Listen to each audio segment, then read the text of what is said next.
Ndashimira Uwiteka Imana yaremye ijuru n'isi yongeye kuduha undi mwanya kugira ngo tuvuge ijambo ry'Imana. Turabanza dusome ibyanditswe bitandukanye kugira ngo tuze kuvuga ubutumwa nyuma.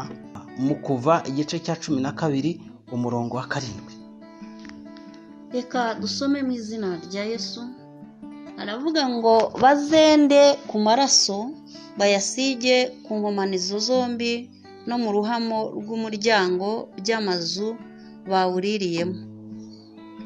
Ahangaha icyo bishatse kuvuga ni iki? Hari icyago cya nyuma cyarurangiza cyagomba gutuma Farawo ava ku izima akarekura ubwoko bw'Isirayeli. Muraza kwasoma muri icyo gice Imana itegeka Mose kugira ngo abwire ubwoko bw'Isirayeli kugira ngo bende umwana w'intama, bamwice, amaraso y'uwo mwana w'intama bayasige ku nkomanizo z'imiryango, ngo kugira ngo marayika wa kirimbuzi uzaza kwica imfura z'abana bo muri Egiputa n'amatungo yabo, ngo nibamara gupfa, ndetse uhereye no ku mfura y'uwo mwami witwa Farawo, ngo icyo gihe nibwo bazava ku izima bakarekura ubwoko bw'Isirayeli. Ni ukuvuga ngo hari igihe Satani akuboha akakubohera mu byaha, ariko akanga kuva ku izima, akanga kuva ku iziba, akanga kuva ku izima. Na Farawo yanze kuva ku izima, akomeza arababoha. Ikintu cyatumye ava ku izima ni urwo rupfu rw'imfura. Imfura ye imaze gupfa nibwo Farawo yavuye ku izima. Nyamara hari ibindi byago byinshi Imana yari yateje muri icyo gihugu.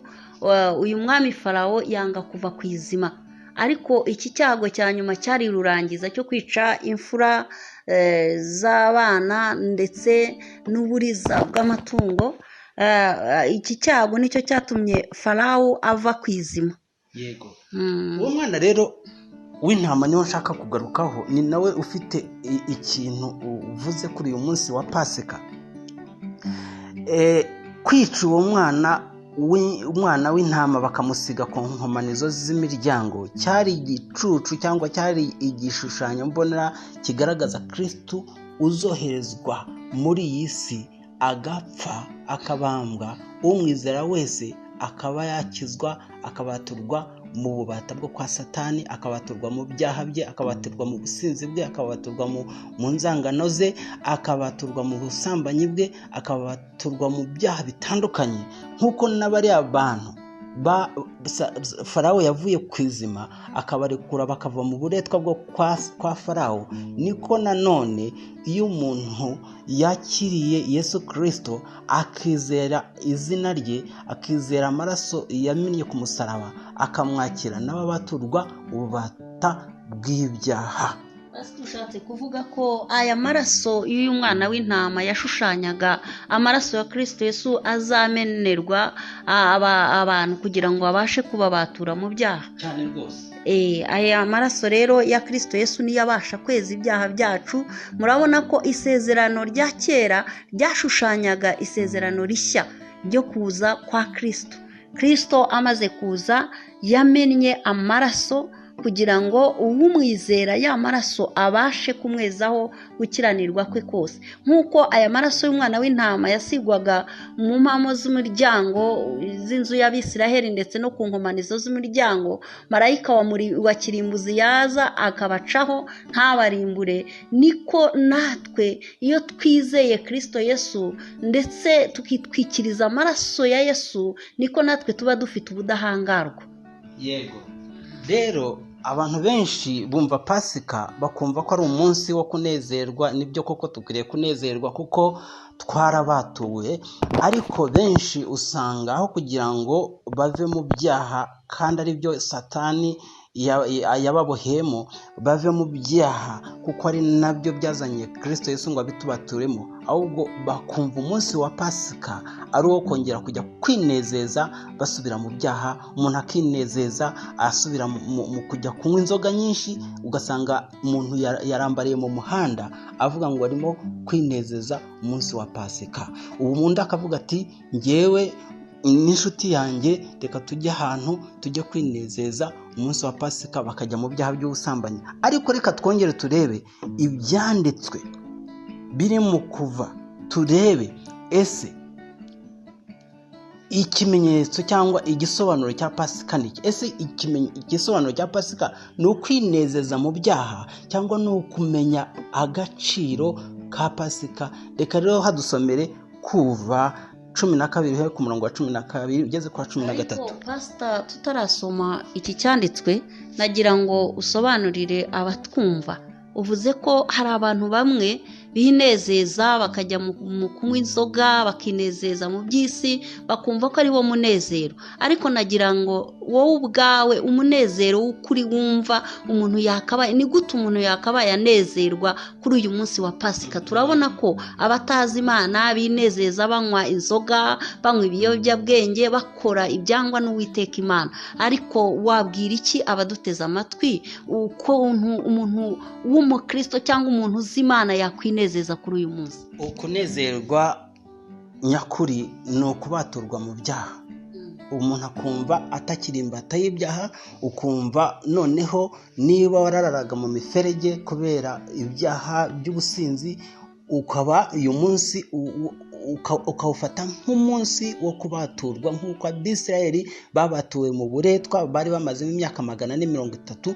Nawe ukavuga uti imyaka maze muri iki kintu, muri ubu buzima bubi, imyaka maze muri ubu businzi, imyaka maze muri ubu busambanyi, imyaka maze muri ubu bujura, uyu munsi wa none ndifuza gufata icyemezo cy'uko nanjye nizera Kristo Yesu, nkizera amaraso ya Kristo Yesu, nkabaturwa nanjye nkavaho iyo minyururu imaze imyaka myinshi imbase. Reka nkubaze, umuntu uri muri gereza, uri muri mageragere, uri ahantu ufunze, akamara imyaka runaka afunze, wibwira yuko iyo bavuze bati turakubohoye, wibwira yuko iyo perezida wa repubulika atanze imbabazi akavuga ati uyu munsi abari bafunzwe bari barakatiwe mbahaye imbabazi, wibwira ko uwo muntu atanezerwa?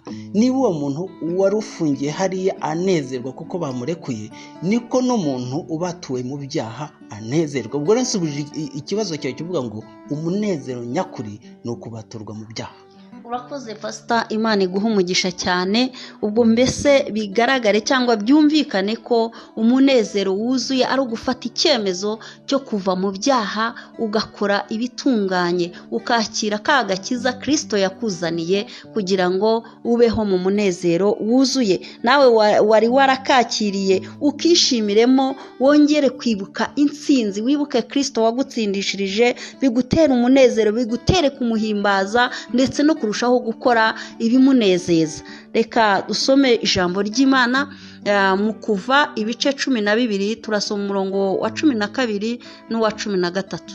Haravuga ngo kuko muri iryo joro nzanyura mu gihugu cya Egiputa, nkica abana b'imfura bose bo mu gihugu cya Egiputa, imfura z'abantu n'uburiza bw'amatungo n'imana z'abanyegiputa zose, nzasohoza amateka nziciriyeho, ndi Uwiteka.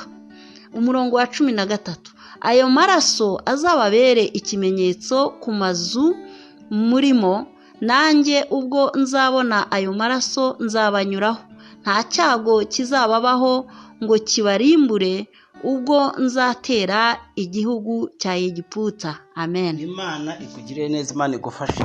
Abantu benshi birata cyangwa bizera insengero basengeramo, amadini basengeramo. Ni byiza kugera aho usengera pe, ukagira naho barizwa, ukagira adresse. Ariko kugira aho usengera, kugira adresse ntabwo ari byo byakujyana mu ijuru. Kugira aho usengera si byo byatuma uba wanditswe mu gitabo cy'ubugingo. Kugira aho usengera ntibishobora kugukuraho icyaha. Icyagukuraho icyaha ni iki? Icyagukuraho icyaha ni ukwemera yuko uri umunyabyaha, kandi ukemera yuko wabaturwa, kandi ukemera yuko wava muri ibyo byaha. Reka nkubaze ikibazo, unsanze umuntu bamuboshye, uranyumva neza evangelist? Noneho nkamubwira nti mbese nkufashe nkubohore, umwe akavuga ati rwose mbohora, ariko undi akavuga ati ntabwo nkeneye kumbohora. Ubwo se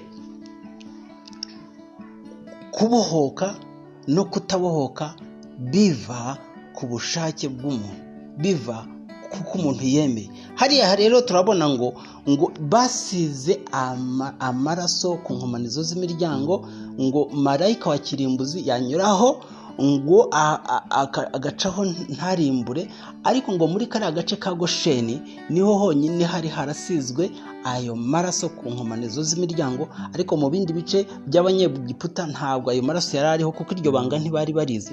Ndakubwira yuko ibanga ry'Imana, ibanga ryo gucungurwa rimenywa n'abantu bake, ba bandi bakiriye Kristo Yesu umwami n'umukiza. Ndacyakomeje kukubwira ngo muri icyo gihe rero marayika wa kirimbuzi igihe yacagaho arimo kurimbura imfura z'abana bo muri Egiputa, ahantu honyine hatigeze humva umuborogo ni mu gace kitwa Gosheni twahasomye, aho ubwoko bw'Isirayeli bwari butuye.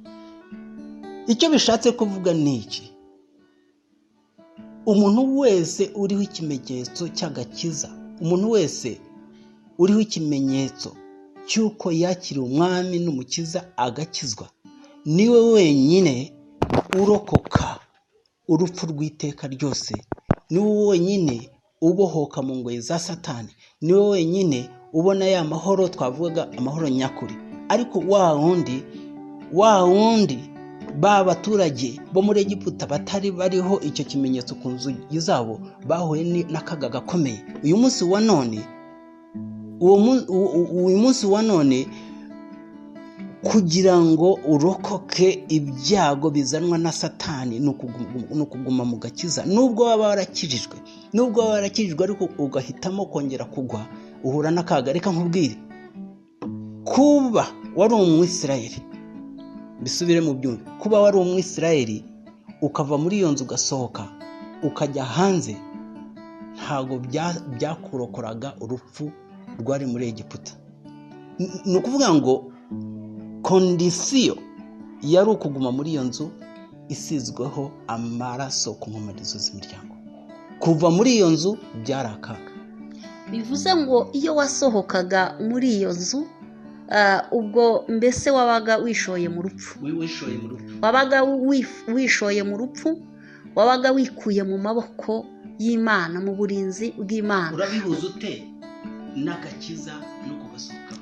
Uko mbihuza ni uku pasita, umuntu wakijijwe akamenya Imana, hanyuma akongera agasubira mu byaha, akava muri ka gakiza agasubira mu byaha, agakora ibyangwa n'Uwiteka Imana, turamugereranya n'uwo muntu wasohokaga muri iyo nzu iriho ikimenyetso cy'amaraso y'umwana w'intama.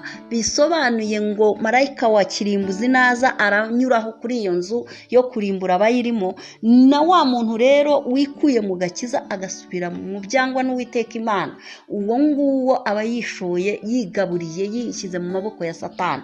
Ntabwo aba agifite uburinzi nk'ubwo yari afite. Ariko iyo wakiriye agakiza usabwa kugira ngo ukagundire, ukagumemo. Kristo wakiriye, Kristo wizeye, ugume muri we, abe muri wowe, hanyuma n'ukubonye wese akubonemo ya mbuto y'agakiza. Imana ikugirire neza, igufashe, kandi urakoze cyane.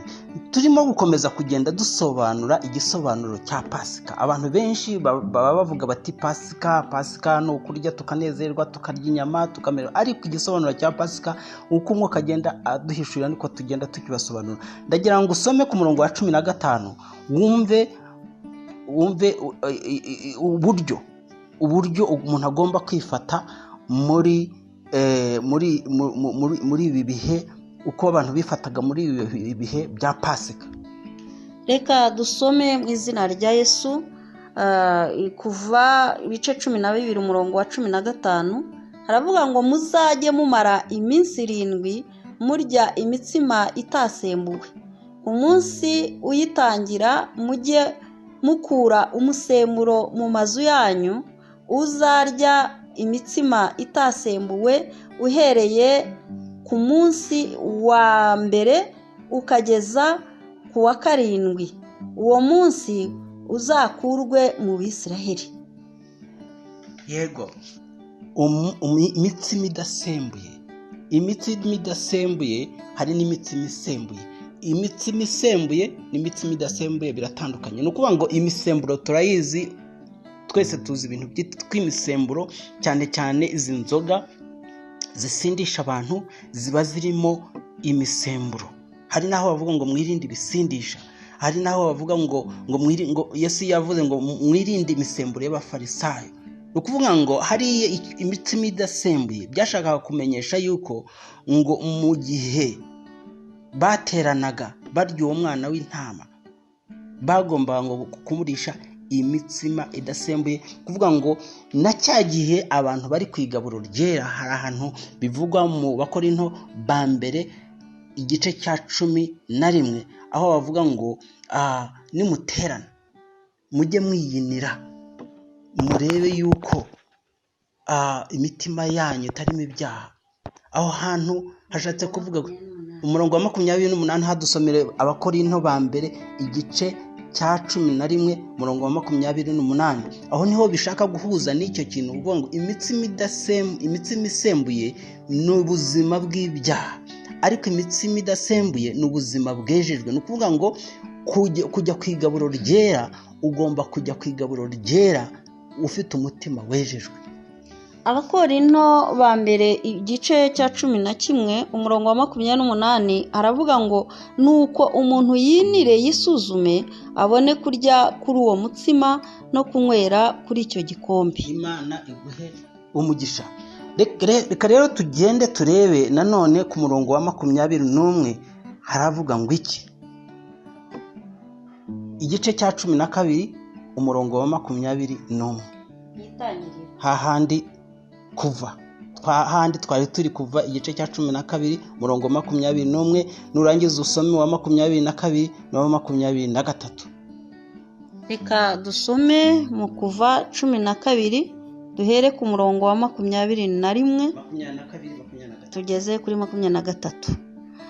Aravuga 21 ngo Mose ahamagara abakuru bose bo mu Bisirayeli arababwira ati nimurobanure mujyane abana b'intama uko amazu yanyu ari, muzabikire umwana w'intama wa Pasika, mwende umukamato wa ezobu, muwinike mu maraso yo mu rwabya, mumishe amaraso yo mu rwabya mu ruhamo rw'umuryango no ku nkomanizo zombi, he kugira uwo muri mwe usohoka mu nzu ye mugeze mu gitondo. He kugira umuntu n'umwe ugira ute usohoka. Icyo bishatse kuvuga ngo ya nzu yasizwe amaraso ku nkomanizo z'imiryango bihagarariye umuntu wakiriye agakiza akizera urupfu rwa Kristo Yesu, akamenya yuko ari we umucunguye urupfu rw'iteka ryose. Gusohoka mu gakiza, kuba warakijijwe ukongera ukagwa, kuba warakijijwe ukongera ukagwa, bivuze yuko wari uri muri ya nzu uyisohotsemo. Wa marayika wa kirimbuzi, bya byago birimo kwica abanyabyaha nawe byakugeraho. Ariko reka noneho dusome umurongo, reka dusome umurongo wa 23 kumve. Reka dusome ngo kuko Uwiteka azanyura muri mwe ajya kwica abanyegiputa, kandi nabona ayo maraso ari mu ruhamo rw'umuryango no ku nkomanizo zombi, Uwiteka azanyura kuri urwo rugi, ye gukundira umurimbuzi kwinjira mu nzu yanyu ngo abice. Ubwo bivuze ngo agakiza ni by choice. Gukizwa kwawe ni amahitamo yawe, ni uguhitamo kuguma mu gakiza cyangwa ntukagumemo. Gukizwa ni guhitamo kwawe. Iyo turebye ubutumwa bwa Yohana igice cya 3 umurongo wa 16 tuhasanga amagambo avuga ati Yohana 3:16. Yohana 3:16. Reka dusome mu izina rya Yesu twumve icyo ijambo ry'Imana ritubwira. Haravuga ngo kuko Imana yakunze abari mu isi cyane, byatumye itanga umwana wayo w'ikinege, kugira ngo umwizera wese atarimbuka, ahubwo ahabwe ubugingo buhoraho. Ongera ujye kuri urwandiko rwa mbere rwa Yohana igice cya 3 umurongo wa 8. Urwandiko rwa mbere rwa Yohana igice cya 3 umurongo wa 8 turabihuza kugira ngo twumve tugenda dusa nkaho tugana ku musozo tureba iki isobanuro cya Pasika. Aravuga ngo ukora ibyaha ni uwa Satani, kuko uhereye mbere na mbere Satani akora ibyaha. Iby'umwana w'Imana yerekaniwe ni ibi, ni ukugira ngo amareho imirimo ya Satani. Iyo rero turebye isezerano rya kera tukareba Abisirayeli bari baramaze imyaka 430 mu buretwa, igihe kikagera bakabohorwa muri ayo maboko kwa Farawo, habayeho gupfa kwa imfura z'abana bo muri Egiputa, ariko abo bonyine bari mu mazu asizweho amaraso ku nkomanizo, nibo bonyine barokotse urwo rupfu. Ubwo uriya mwana bishe w'intama cyari igishushanyo mbona cy'uko Yesu nawe azaza muri isi agapfa akabambwa. Yesu Imana yakunze abari mu isi cyane, yoheje umwana wayo ikinege kugira ngo abamwizera bonyine. Ni ukuvuga ngo agakiza ni guhitamo.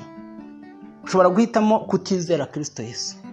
Iyo uhisemo kutizera Kristo Yesu bakavuga ubutumwa ntubwizere, ubwo ni ukuvuga ngo ntabwo ubona agakiza. Ariko agakiza kazanwa no guhitamo kwizera Kristo Yesu. Hariya rero ngo icyazanye Kristo Yesu, ngo abakora ibyaha ni aba Satani.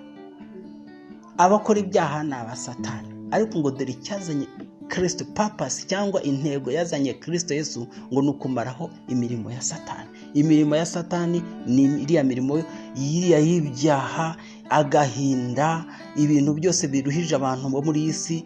Uyu munsi wa none abantu bararushye mu mitima, bakeneye uwabaruhura akabakura ku ngoyi za Satani. Abantu bararara badasinziriye kubera ibyaha, ingo zirimo gusenyuka, ibintu bimeze nabi. Ni ukuvuga ngo tutari twamenya impamvu ya Pasika twazajya tuyifata nk'umunsi usanzwe, ariko nitumara kumenya impamvu ya Pasika ko ari ukubohorwa mu ngoyi za Satani, nk'uko bari abantu Israel bamaze imyaka 430 baboshywe, igihe kikagera bakabohorwa hamaze gupfa imfura. Uyu munsi wa none ntabwo biri too late, ntabwo wakerewe kuba wabohoka, kuko ntabwo uzamara iyo myaka. Ushobora wenda kuba bimazemo imyaka runaka, ariko bo bamaze mu buretwa imyaka 430. Rero ntabwo wavuga ngo ngewe nabaye akahebwe sinabohoka muri icyo kibazo, muri ibyo byaha. Uyu munsi wa none rero tugenda dusoza igisobanuro cya Pasika, ni ukubohorwa mu ngoyi za Satani ukagira nawe umudendezo. Gorethe rero ndagira ngo utubwire, ese wowe utarakizwa wari umeze ute? Aho ukirijwe umeze ute? Tugenda dusoza. Ntarakizwa nari imbata y'ibyaha, nayoborwaga na kamere, nakoraga ibyo nshatse, ariko kandi nta n'amahoro nabaga mfite mu mutima wanjye. Ariko maze gukizwa nabonye amahoro mu mutima wanjye, numvise ibyishimo ntari mfite. Buriya abantu iyo bakora ibyaha baba bibaza ko bishimye, iyo binjoyinga ibyaha babyishimiramo, baba bumva ari umunezero. Ariko nagira ngo mbabwire ngo uwo ntabwo ari umunezero. Umunezero wuzuye tububonera muri Kristo Yesu.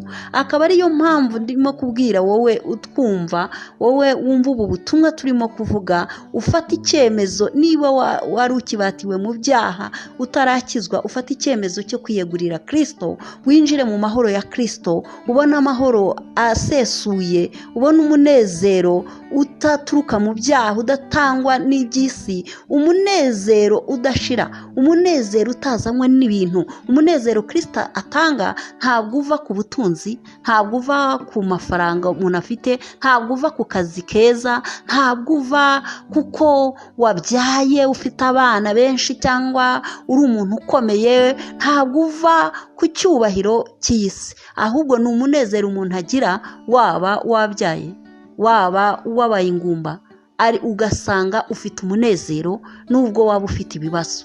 ugasanga ufite ibyishimo nubwo waba urwaye, ukumva ufite umunezero wo mu mutima, ibyishimo biriyo bitangwa na Kristo Yesu byo mu mutima, ukumva ufite amahoro yo mu mutima nubwo waba uri umukene, ukumva urishimye, ugahora useka, ugahora ufite umunezero, ukurebye akakubonamo ibyishimo. Uwo ni wo munezero nkubwira, ni wo nkwifuriza wowe duteze amatwi. Ndagusaba kugira ngo ufate icyemezo cyo kwiyegurira Kristo.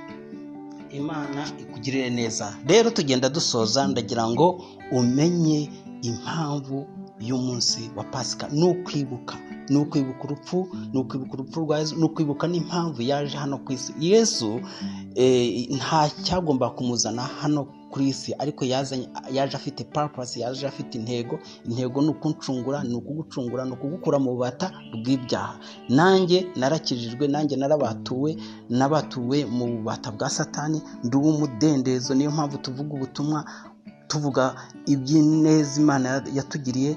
Rero turimo gusoza tuvuga ngo Imana iguha uwo munezero uzanwa no gucungurwa kwawe, no kuvanwa muri ubwo bubata bwa Satani. Yesu amaze gupfa yaragiye ajya ikuzimu, yambura Satani imfunguzo. Ni nko kuvuga ngo yakuyeho ububasha Satani, nk'uko Farawo yageze akava ku iziba, siko bimeze, akava ku izima akarekura ubwoko bw'Isirayeli. Na Yesu yaragiye amanika kuzimu, akuraho ububasha Satani. Natwe tuba turabatuwe nk'uko ubwoko bw'Isirayeli bwagize gute, burabaturwa. Kubaturwa kwanjye, kubaturwa kwawe twabikuye muri uko kuzuka kwa Kristo Yesu, ari wo munsi witwa Pasika. Bivuze ngo iyo weguriye Kristo umutima wawe, iyo ufashe icyemezo cyo gukizwa ukava mu byaha wari urimo, uba wakiriye ya ntsinzi. Bwa butsinzi Kristo yazamukanye amaze gutsinda urupfu, yambuye Satani urufunguzo rw'urupfu, nawe ubwo butsinzi arabuguha, ukabasha kunesha ibyakurwanyaga byose. Uyu munsi rero twibukaho izuka rya Kristo Yesu, ari wo munsi wa Pasika. Ndagusaba kugira ngo ugire icyifuzo cy'uko Kristo Yesu yazura ibyawe byari byarapfuye mu buzima bwawe, azura ubuzima bwawe bwari bubatiwe mu byaha, aguha ubuzima nyabwo, azure ibyawe byari byarasinziriye, azure urukundo rwari rwarakamutse muri wowe, azure gukiranuka muri wowe. Wewe wari warabaswe n'ibyaha, udakiranuka, ukora ibidatunganye, Kristo Yesu azure ubwo buzima bwo gukiranuka muri wowe. Yongera azure urukundo rwo gukunda Imana. Wewe wari ufite urukundo rwakonje, utagikunda Imana, wenda wigeze kumenya Imana ariko ugeze aho urayireka, usubira mu byaha. Uyu munsi Imana yongera izura agakiza muri wowe, umutima wawe ube mushya. Imana izure kurememo umutima mushya, uzukane na Kristo mu bitekerezo, mu mutima wawe, mu bikorwa, uhinduke icyaremwe gishya. Rero nitwa Pastor Nsenyimana Sylvester, turimo gusoza. Ntukarangize kumva ubutumwa udakoze ikintu bita subscribe, cyane cyane kuri mwebwe abatari babikora. Ababikoze nta kibazo, ariko utari wabikora ubikore, kandi ujye ugerageza rwose ufate ubutumwa ubwohereze ku bandi, kuko tuba tugerageza gushaka kugira ngo tubwirize ubutumwa bw'ubwami bw'Imana, kugira ngo abantu bamenye ukuri kw'ijambo ry'Imana. Twebwe tubwiriza ukuri dukuye mu ijambo ry'Imana, ariko wowe ufite inshingano nawe yo kuba wabusangiza abandi. Telefoni zanjye ni 0788335996. Telefoni za Evangelist Gorethe Muhongerwa ni 0782473245. Shalom. Amahoro y'Imana abane namwe mwese, kandi mugire Pasika nziza. Pasika nziza kuri mwese. Turabakunda mu izina rya Yesu.